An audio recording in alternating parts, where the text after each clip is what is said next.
How you doing, everybody? Tom Azerrad here. Going to do a full review of the Marvel Multiverse Role-Playing game. So this came in this week. I finally had a chance to read through it and make a character. The character that I did make was, or at least tried to, was Green Lantern.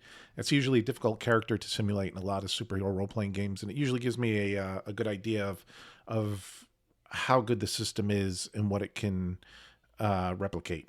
So let's go over a little bit on the system itself. The Marvel Multiverse role playing game uses something called D616 or 616, more accurately, where you have one special die, a red Marvel die, and the one is the Marvel number on that red die. So if you roll that, it counts as a six, and something fantastic happens. Or if you fail and something fantastic, you can have a fantastic failure, which is kind of cool. I like that. I like that they tied it back to Marvel. That was very creative of them. Um, the characters themselves, building a character, it depends on the power level you're building at. And power level plays a part in how much damage you do and everything. So let's say I think they have Agent Phil Coulson as a power level 2. And Thor, I believe. Well, let's go to Captain Marvel. Captain Marvel, I believe, is top tier, which is power level 6. Here's Colossus. Blue Marvel is power level 6, so I gotta imagine Captain Marvel is too. Yep, Carol Danvers, power rank 6. So you have your ability scores: melee, agility, resilience, vigilance, ego, logic. That spells out Marvel. I like that. I wish they left melee as might, but that's just my preference. It still works out. Um, you're rolling the 3 dice plus any bonuses you have against a difficulty number. The difficulty number can sway based upon your power level.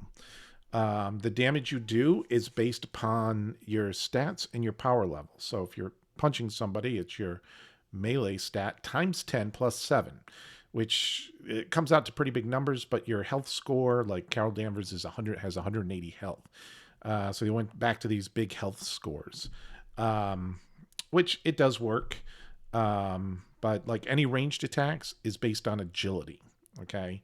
So I suppose if you give Spider-Man a gun, he's really fucking dangerous. Um, but that's basically it for like the system and everything. I won't get too in detail. This isn't about the whole system. It's about the whole game itself. Let's talk about the good. Um, First great thing about it is all the art. The artwork is fantastic.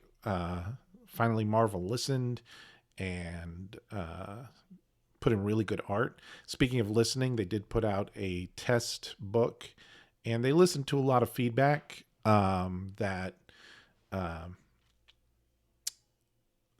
players put in, and they made a lot of changes. I wish they did a little bit more. We'll get into that. But the art is good. The page count is over 300 pages. Over 100 pages are characters, and they use a lot of the characters from the MCU. So you can see, like, they have Blade coming up, so Blade's in there. Captain Marvel, like I mentioned before, Phil Coulson is in there, who made his debut in Iron Man, the first movie. Became a kind of a fan favorite. Um, you have Black Panther, Spider Man. They're really going heavily into Spider Man and multiverse. They're going to come out, I think, with a Spider Man multiverse book. Um, and so the character roster is also very good. They did a good job. Um, the powers section, which is very important for superhero role playing games, I think is lacking. Um, they have tier systems where you can't buy this until you buy that. Um, so you have like a lot of prerequisites. I don't think you needed that. I think they could have just went straight with here's powers, here's levels, you purchase what you want and how many points you have. And the amount of points you have is based upon your power level.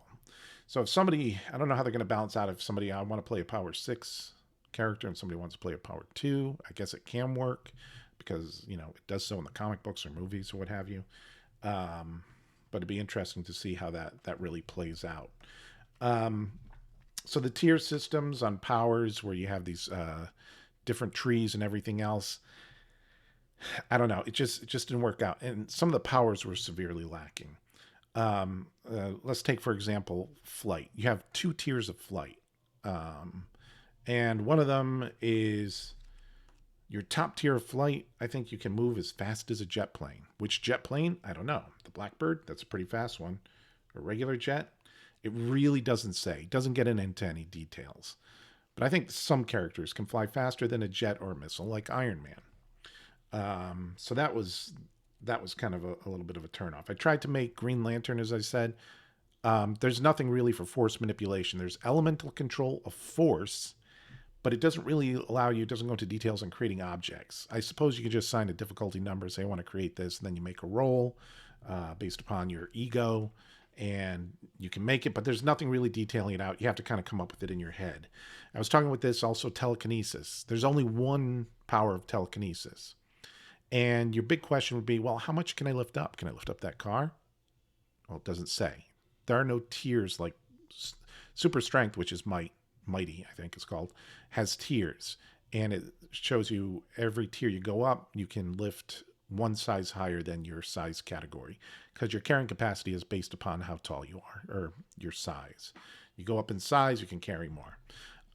So it really didn't have that. So a lot of the powers there kind of left myself scratching. I don't think it has a transmutation power, so I don't think you could really build Firestorm. I did see there was something about molecular control, I think, but it didn't really strike me as a true transmutation power. They went heavy into a lot of powers I don't think you need because they have a shield bearer trait, obviously Captain America. But they've got all these different abilities for someone who has a shield. I think they could have kind of narrowed that down and have a shield. And speaking of his shield, it's adamantium. There are no rules for adamantium or anything else or how strong something is. So that's kind of, at least I didn't see it. That's kind of another area where it lacks. Um, these skills, there's real they do have kind of skills, but they're not. It's not really a detailed skill system. Okay, you're still rolling your base stats, and you might get uh, like an advantage or something on something, which means you can re-roll your lowest die. Um, so that's another area where it's lacking. Yeah, so here these are the power trees that they do have. Here's some of them. Martial arts, melee weapons, omniversal travel. So they got all these rules for multiversal travel. Resizing, spider powers is its own tree. So some people they don't have spider powers, but they will have spider powers because some of the ones they have to do take from the spider power tree, like a sixth sense, a combat sixth sense is the Peter Tingle. Um, Weather control is one. I mean, if you take a look, I mean, these are the power sets, and you do get bonuses if you can get another power if you only take powers within your power set tree. So the character creation, it's not horrible, but it's not easy either. So it's kind of like right down the middle there. Um, some of these they've got a lot of powers, but they have blink, but blink barrage, blink defense. So that's a teleportation type power. Um, Bounce back. The character bounces back from even the hardest falls. Um,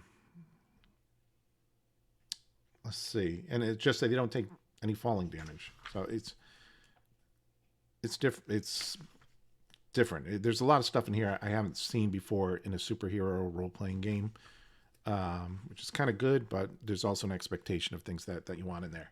Um, let's get into the actual characters. Okay, now I'm gonna preface this with that I'm not up to date on Marvel comics. I collected the hell out of them in the 80s, 70s, and 80s. I was reading all the John Byrne comics and Frank Miller, Daredevils, and the George Perez Avengers and things like that. And I friggin' loved them.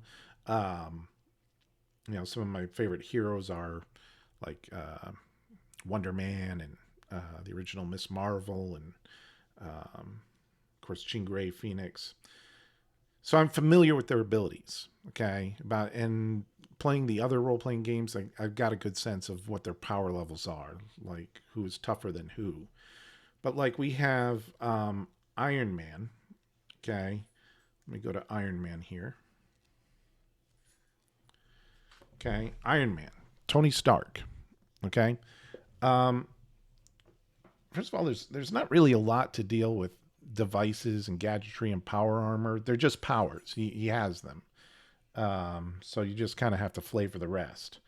But he has accuracy 1, which I believe is targeting system. Brilliance 2, which I believe is Tony Stark's natural intelligence. It could mean that's Jarvis or whatever AI is operating in there. Combat trickery. Environmental protection.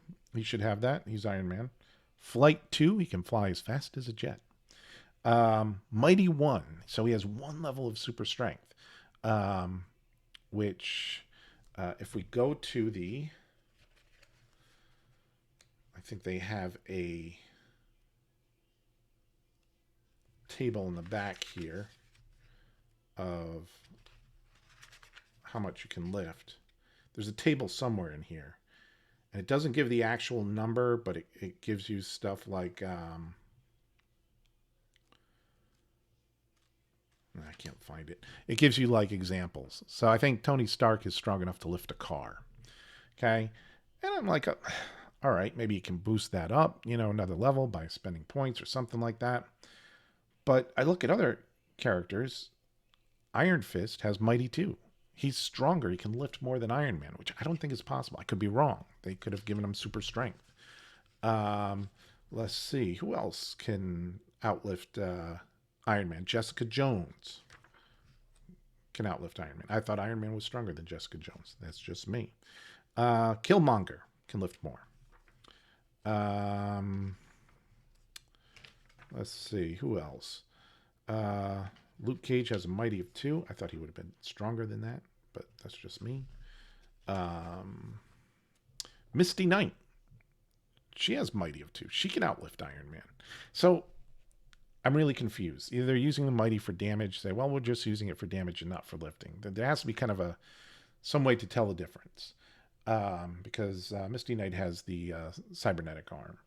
So that's one gripe. I think they either got it wrong or they got it right, and I'm just stupid. I don't know because I'm not up to date on the comics. The other one was that stood out to me is Hawkeye. So they used another great Marvel character.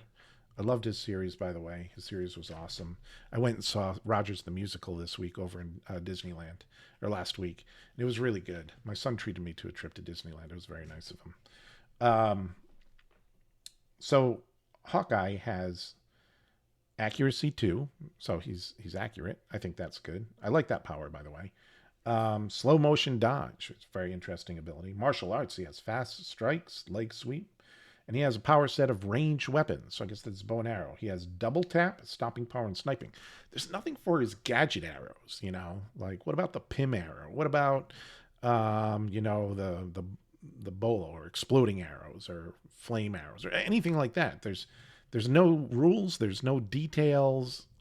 I guess you just kind of have to say, well, I'm Hawkeye. I should be able to do this.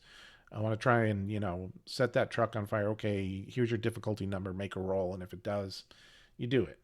Which would be fine if it said it anywhere in the book. So, I don't know. That's kind of off. Yeah, so there are better options out there, I think, right now for superhero role-playing game. Prowlers and Paragons, still one of my favorites. Cortex Prime, really good. Cortex also does this version of Marvel, which is very cinematic. I enjoy it a lot. You can do lots of great things, although it doesn't have a lot of powers, but they give you rules on, how you simulate everything. And they do something different where you're solo, buddy, or group, I don't know. It was different. I liked it, for a different game that they turned out pretty good. It's interesting because almost the same day the Marvel book came in, I got a Kickstarter backer and I got the power profiles for Mutants and Masterminds, which you can simulate almost any single power out there. Another thing was super speed. That's another power that I look at in superhero role-playing games to see if it accurately does it. So far, one of the best ones was always DC Heroes, the original one from the 80s. Because you could say, well, I want to read this entire book at super speed. And they've got a table on calculate exactly how long it would take you to do it, like seconds or microseconds, whatever it is, depending on your APs of super speed. They really don't have that. You're just running fast. I think you got 2 tiers of running speed, which is as fast as a car or fast as a jet. And super speed is much more nuanced. If you look at Quicksilver from the X-Men, especially in the movies, when he is not only manipulating speed, he's manipulating time and energy. Somebody did a whole video on it. It's very interesting. So what would I give this? I'd probably give it a 6 out of 10. It's playable. You have to homebrew some stuff. The system is somewhat interesting, but it's lacking a lot of powers. Not my preference on how they did things. And the character write-ups are also very strange. Oh, I hear my dog's barking. Anyway, did you guys get this? What do you think? Are you excited to play it? They have some supplements coming out, I know. I appreciate all the hard work that they actually put into the book that the author did and listening to people's feedback. I think if they came out with a version 2.0, I think they could really get it right and it could be a mainstay on the table. But right now, the way it is, it's not. Not for me, at least. Anyway, I hope everybody's doing good. That's my review of the Marvel Multiverse Role-Playing game. Tell me what you think down below. Like, subscribe, do all that kind of YouTube stuff. I'll talk to everybody later.